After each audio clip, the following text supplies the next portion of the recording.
រឿងដើមកំណើតសត្វផ្សោតកាលពីព្រេងនាយជាយអង្វែងណាស់មកហើយមានដើមជ្រៃធំមួយមានមេឃត្រសុំត្រសាយសាខាមហាជនទូទៅ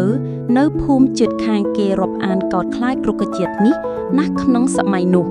គេធ្វើខ្ទមរូបចម្លាក់ថ្មជាភេទប្រុសមួយស្រីមួយដាក់ឲ្យអង្គុយលើផែនថ្មក្នុងខ្ទមនោះគេតែងបួងសួងបន់ស្រន់ថ្វាយក្រយាបូជាសុំសេចក្តីសុខក៏ធ្លាប់បានសុខរៀងមកគេសន្មតថាអ្នកតាម្ចាស់ស្រុក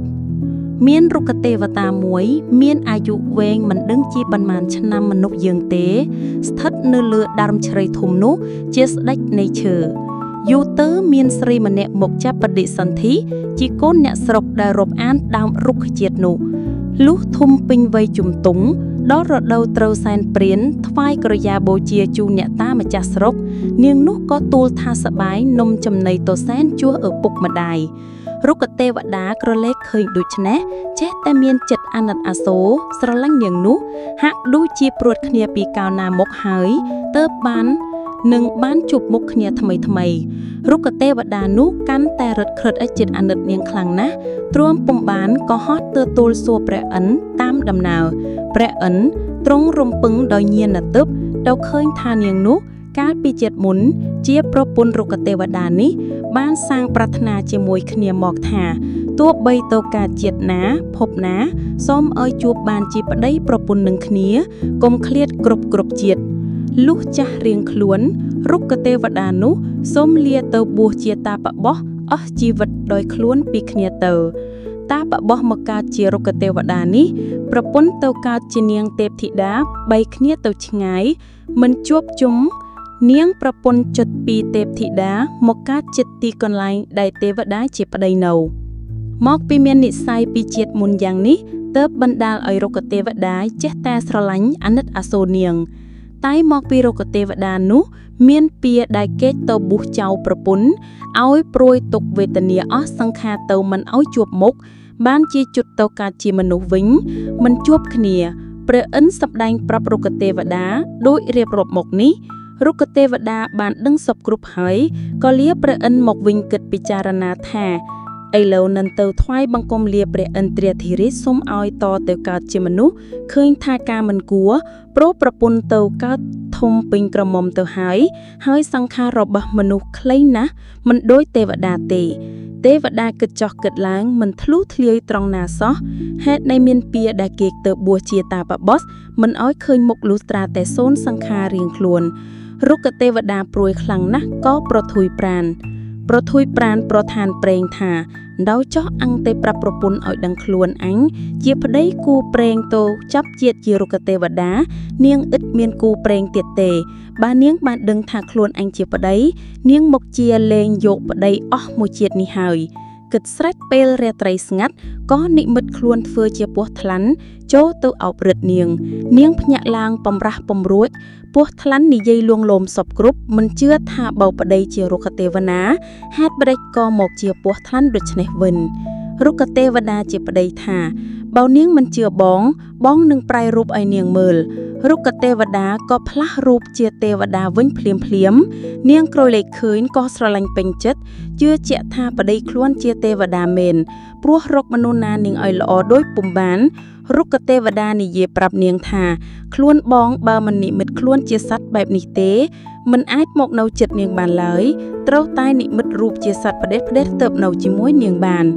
និយាយរួចក៏និមិត្តខ្លួនជាពស់ថ្លាន់វិញពស់ថ្លាន់នេះគ្រាន់តែនៅជាមួយនាងប៉ុណ្ណោះទេប៉ុន្តែមិនដែលរួមសង្វៈជាមួយនឹងនាងនោះឡើយហើយហាមប្រពន្ធថាកុំនិយាយប្រាប់ម៉ែអូបងប្អូននិងអ្នកស្រុកឲ្យថាជាទេវតាឲ្យតាពស់ថ្លាន់ពេលថ្ងៃបងមិននៅជាមួយនាងទេ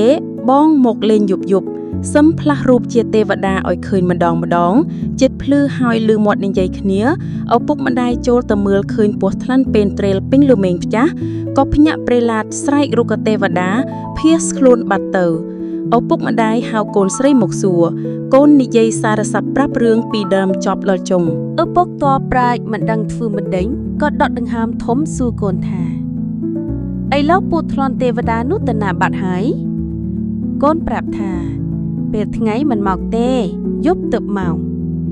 នាងប្រាប់ឪពុកម្ដាយថាទេវតាជាប្តីហាមិនឲ្យប្រាប់គេថាទេវតាទេឲ្យថាតែពូថ្លន់បានហើយលុះពេលរាត្រីស្ងាត់រុក្ខទេវតាក៏មកដល់ប្រពន្ធនិមិត្តរូបជាទេវតាឲ្យនាងមើលតាមសេចក្តីសន្យានាងក៏អុជភ្លើងភ្លឺឡើងស្ទុះទៅអោបប្តីដោយសេចក្តីមេត្រីស្នេហាឮមាត់និយាយគ្នាឪពុកម្ដាយចូលទៅលបមើលឃើញទេវតាល្អណាស់ក៏ស្រឡាញ់ពេញចិត្តនឹងរុក្ខទេវតានោះក្រៃលែងរុក្ខទេវតាដឹងថាឪពុកម្ដាយលបមើលផ្លាស់រូបទៅជាពូថ្លន់វិញភ្លាមឃើញធំទ្រេលពេញបន្ទប់ផ្ទះទេភ្លឺរុក្ខទេវតា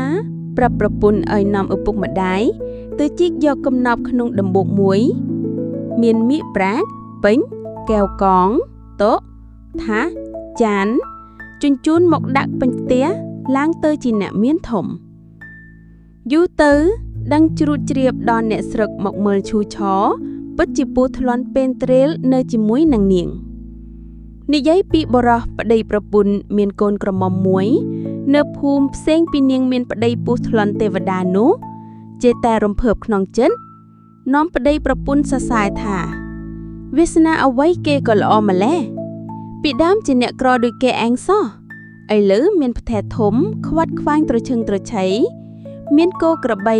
ដំរីសេះខ្ញុំកំដរប្រើកក្រឹកកក្រែងល្បីឈ្មោះថាចៃសោះស្ដីសេដ្ឋីនេះមកពីកូនគេមានប្តីពស់ថ្លន់ឲ្យកំណប់ព្រេងបុរសនោះតូចចិត្តនឹងខ្លួនឯងណាស់ចេះតែដកដង្ហើមធំចេះតែទន្ទិញទាំងយប់ទាំងថ្ងៃប្រពន្ធឃើញប្តីកាត់ទុកដូច្នេះក៏និយាយប្រាប់ប្តីថាខ្ញុំបានឮចៅទុំនិយាយរៀងមកថាសត្វពស់ថ្លន់មិនដូចពស់ទាំងពួងទេតែមានដំបូកធំក្នុងព្រៃហើយចនមានពស់ថ្លន់ទៅពាត់ពេលនៅទីនោះគេថាពស់រក្សាកំណត់ព្រេងប្តីថាបើដូច្នេះព្រឹកស្អែកឯងដាំបាយឲ្យបងពីព្រឹកកុំអើយអ្នកណាដឹងបងនឹងដើរស្វែងរកពស់ថ្លន់ពួតដំបូកក្នុងព្រៃធំបើឃើញបងនឹងចាប់យកមកធ្វើជាប្តីកូនយើងប្រពន្ធពេញចិត្តក៏ព្រមព្រៀងគ្នាព្រឹកឡើងដាំបាយវិចជាសំណុំព្រមទាំងទឹកបំពង់ប្រគល់ឲ្យប្តីក៏ដើរស្វែងរកពស់ថ្លន់បុរសនោះចូលក្នុងព្រៃធំមិនយូរប៉ុន្មានក៏បានប្រទះដំបូកមួយធំក្នុងព្រៃទួលមានបន្លាស្អិតនិងវល័យរវីរវាមវាពាក់ព័ន្ធលើគ្នាបុរសចូលទៅកាត់ឆ្ងោមមើលឃើញពស់ថ្លន់ពេនទ្រេលលើក្បាលដំបូកពស់នោះរស់នៅក្នុងព្រៃដំបូកនោះអស់កាលជាយូរអង្វែងណាស់មកហើយវាមិនដាយទៅកាន់ទីណាសោះទោះបីអស់ឃ្លានយ៉ាងណាក៏ស៊ូទ្រាំនៅក្នុងទីនោះពស់ក៏មិនរើប៉ុន្មានព្រោះវាស្គាំងស្គមអស់កម្លាំងស្ទើរតែកម្រើកខ្លួនមិនរួចបុរាណយកឈើកុំមើលក៏មិនទាំងកម្រើកខ្លួនផងបុរសនោះនឹកត្រេករកអណាស់ក្នុងចិត្តថាពស់ថ្លាន់នេះពិតជាមានកំណាប់ហើយបានជាស្លូតម្លេះក៏បោចបល័យស្រាក់ស្រួតជាប់បុរសលើកស្ទាយទាំងភ្នែនមកដោយធ្ងន់ខ្លាំងពេកក៏ឈប់សម្រាកតាមផ្លូវទល់ប្រលប់ទេពមកដល់ផ្ទះស្រែកហៅប្រពន្ធនិងកូនក្រមុំពីក្រៅរបងឲ្យទៅជួយទទួលប្រពន្ធនិងកូនក្រមុំក៏ចុះទៅទទួលប្តីឪពុកស្ទាយពស់ថ្លាន់ទាំងភ្នែនក៏ត្រេកអរឥតឧបមាលុះយកមកដាក់ដល់លើផ្ទះអួតប្រាប់ប្រពន្ធថាពស់នេះស្លូតណាស់ត្រូវចិត្តបងហើយបើភីមឯងមិនជឿទៅចាប់ស្លាប់អង្អែមើលចោះស្ទើរតែមិនទាំងកម្រើកខ្លួនប្រានផងប្រពន្ធលោកដៃទៅពាល់មើលឃើញមិនកម្រើកមែនក៏ចេះតែបបោះអង្អែសរសើរថាកូនអើយពណ៌សម្បូរអ្នកអីក៏ល្អម្លេះដូចគេទៅនឹងទៀបមាសថ្មីទោះបីជាហូរដែលជាងចេះចងភៀតយ៉ាងណាក៏មិនល្អមិនដូចអ្នកដែរពស់ថ្លាន់ដែលជាប់ចំណងផងហើយហៀវអស់កម្លាំងនឹងអត់អាហារយូរថ្ងៃផងក៏ធ្វើតែភ្នែកភ្លឺលិតអណ្ដាតក្លែមប្រហែលជាក្នុងចិត្តវាដែលឃ្លានប្រុងតែលេបមនុស្សប្តីតាំងបង្គាប់ប្រពន្ធនិងកូនក្រមុំឲ្យវាមន់ស្លដណ្ដាំបាយឲ្យឆាប់និងរៀបសែនព្រេនបដិងជីដូនជីដារៀបសំគុំឲ្យកូនយកប្តីពស់ថ្លន់ប្តីរត់ទៅទិញស្រាបានមកប្រពន្ធដាំបាយស្លឆ្អិន ដួសដាក់ទុកថាហៅបងប្អូនជិតខាងឲ្យមកជួយសែនព្រេនបង្គាប់កូនក្រមុំឲ្យរៀបចំដណែកបង្គួយអ្នកស្រុកជិតខាងដែលមានបញ្ញាវៀងវៃគេលាន់មាត់នឹងបុរសនោះថាឈ្ងួតថាព្រើលគ្រប់គ្នាអ្នកខ្លះក៏រកពុទ្ធោអ្នកដែលត្រូវស្រាអតែឲ្យគេហៅឲ្យចូលទៅជួយសែននឹងបានស៊ីផឹកសម្បាយលុះទៅជួបជុំគ្នាលើកពោះថ្លាន់ដាក់លើកំរាលសម្ពុតសស្រែចំណងឲ្យកូនក្រមុំទៅអង្គុយទន្ទឹមពោះនោះក៏នៅស្ងៀមដោយគ្នាអត់អាហារមកយូរថ្ងៃហើយបុរសបង្គាប់ឲ្យគេលើកបាយសម្លដាក់អុជទៀនធូបសម្បង់សម្លេងបដិងជីដូនជីដាជ្រួចស្រា3ដងរួចសែនចប់សំណែននំចំណីបាយសម្លគ្រប់មុខយកទៅចាក់នៅមុខផ្ទះហៅពួកអង្រឹងជើងស្នែងឲ្យស៊ីព្រោះជីដូនជីដាពិសារួចហើយលើកទុកថាសចេញមកក្រៅលុតភ្លើងទុកកូនក្រមុំឲ្យនៅជាមួយពោះក្នុងបន្ទប់នាងនោះប្រហែលជាខ្លាចពោះដែរប៉ុន្តែនឹងចេញមកក្រៅខ្លាចឪពុកម្ដាយព្រោះសំដំណេកឲ្យថ្លន់ហើយក៏ចេះតែអត់ទ្រាំទៅចំណែកឪពុកម្ដាយនាំញាតិមិត្តស៊ីមន់ផឹកស្រាឯល្វែងខាងក្រៅពោះនោះកាលមនុស្សនៃស៊ីផឹកមាត់អ៊ូអែវវានៅតែស្ងៀមធ្វើហាក់ដូចជាមិននឹងខ្លួនលុះគេស៊ីផឹករួចទៅស្ងាត់អស់ប្រហែលពាក់កណ្ដាលអាធ្រាត្រវាឡាខ្លួនសាកវាឥតរត់រួតនាងនោះទេព្រោះពោះនោះវាធំល្មមលេបនាងនោះបានតែម្ដងវាគ្រាន់តែយកកន្ទុយសោករុំកប្ដៃនាងនោះជាប់ងាកក្បាលមកក្រោមគៀវជើងប្រមូលផ្ទឹមគ្នាវាហាមាត់ពពុះជើងនាងតាំងពីតែម្ដងពីដំបូងនាងនោះស្មានថាពោះថ្លន់ប្រុងរួមប្រវេណនៃនឹងខ្លួនបានជានាងនៅស្ងៀមមិនមាត់ព្រោះដេកជាមួយគ្នាតាំងពីល្ងាចមិនអីសោះបែបជាទុកចិត្តពួកបន្តិចទៅហើយលុះវាលេបស្រីតដល់ក្បាលជង្គង់នាងនឹកសង្ស័យថាពោះថ្លន់ច្បាស់ជាលេបអញពិតហើយគិតនឹងក្រោកក៏ក្រោកមិនរួចកន្ទុយពោះវារដៃនាងជាប់នាងភ័យណាស់ស្រែកហៅម្ដាយថាពោះថ្លន់វាលេបហើយម្ដាយឮមាត់កូនស្រែកហៅក៏ស្រែកសន្ធាប់ទៅវិញថាខ្មោចមិនចំគួតប្តីប្រឡែងផងបានតែព្រើលឪពុកស្រវឹងស្រាដេកសន្លប់ហៀទឹកមាត់ក៏ក្លាក់លុះពោះលេបដល់ចង្កេះនាងស្រែកហៅម្ដាយថាម៉ែជួយកូនផងពោះលេបដល់ចង្កេះហើយម្ដាយរឹតតែបញ្ជាពីក្រៅមកស្ដីបន្ទោសថាកូនអីក៏ចង្រៃមិនចេះខ្មាស់គេឯងមិនច្រឡំនឹងអ្នកស្រុកតិចអញចូលទៅវាយក្បាលក្នុងដំណេកបែកគីឡូនាងនោះចេះតែស្រែកថាម៉ែអើយជួយកូនផងពោះលេបដល់ចុងនឹងហើមហើយបន្តិចស្រែកថាលេបដល់កហើយម្ដាយឮកូនស្រែកញយពេកមិនខ្ចីទាំងតបផងគិតតែពីសងឹមដេកលុះលេបដល់បបោមាត់ក៏ស្រែកលាឪពុកម្ដាយថាបើឪពុកម្ដាយមិនជួយកូនទេកូនសុំលាស្លាប់ហើយម្ដាយស្ដាប់ទៅឮមាត់កូនងល់ក្នុងមាត់ពោះថ្លន់ដែលវាលេបគ្របបបោមាត់ទៅហើយនោះ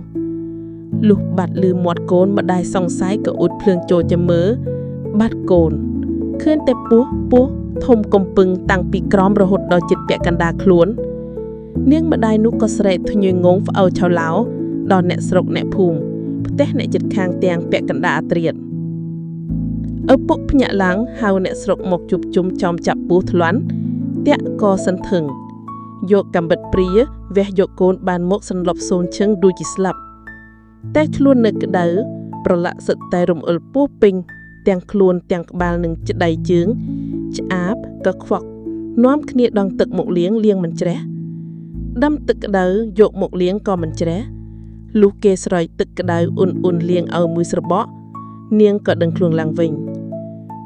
មើលឃើញបងប្អូនមានមីងជួបជុំត្រៀបត្រាមើលមកខ្លួនឯងសុទ្ធតែរំអិលពោះឆ្អាបក៏គ្រប់ក្រោកឡើងកន្ត្រាក់បានផ្ដិលទឹកមួយលើកក្របទទួលក្បាលដើរទៅមាត់សមុទ្រដងទឹកងូតលាងដោយម្ដេចក៏មិនជ្រះរំអិលពោះនោះគិតថាអូខ្លួនអញអើយម្លេះទៅហើយនៅជីមនុស្សក៏ខ្មាស់គេបើស្លាប់ទៅវិញប្រសើរជាងក៏យកផ្ដេវទទួលក្បាលដើរទៅត្រង់មកច្រាំងអន្លង់ជ្រេនឹកប៉ងកឹងចិត្តថាអញនឹងលត់ទឹកសម្រាប់ខ្លួនឯងចោលគិតដូច្នោះហើយក៏លោតប្រង ទៅคล้ายខ្លួនទៅកាត់ជាផ្សោតញីភ្លាម